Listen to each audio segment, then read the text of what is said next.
বলো কার কার কেনাকাটা হলো এই চৈত্র সেলে? বাঙালি ভাই যতই অনলাইনে কেনাকাটা করুক না কেন, এই চৈত্র সেলে ঘুরে ঘুরে যদি অফলাইন না কিনি তাহলে কি মজা আছে বলো তো? চলে গিয়েছিলাম কাঁচরাপাড়ার, প্রথমেই দেখতে পেলে তো, হ্যাঁ ওরা এরকম ভাবেই চিৎকার করে করে জামা কাপড় বিক্রি করে। ওখান থেকে নিয়ে নিয়েছিলাম 3টে কুর্তি। আর এই যে দেখতে পাচ্ছ জামাটা কেমন হয়েছে একটু বলো বলো, আর দামটা একটু বলতে পারবে? জামাটাও নিয়েছিলাম, আর তারপরে পাঞ্জাবি মিউজিয়াম থেকে একটা পাঞ্জাবি নিয়েছিলাম, অভিষেকে ওর তো পাঞ্জাবি লাগে তাই। কিন্তু পাঞ্জাবি কেনার আগেই দেখো ঘটি গরম খেতে ব্যস্ত তিনি। এদিকে যতক্ষণে কাকু পাঞ্জাবি দেখাচ্ছে ততক্ষণে ইনি ঘটি গরম কিনে খেয়ে নিল। আর তারপরেই চলে গেলাম এই দোকানগুলোতে। এখান থেকে নিয়ে নিলাম কুর্তি।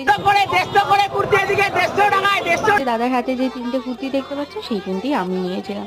আর তারপরে এই ছোট ভিডিওতে আর কত কিছু দেখাবো, পরে ভিডিও আসছে নেক্সট পার্টে আমি দেখিয়ে দেবো কি কি কিনলাম। Tata, subscribe.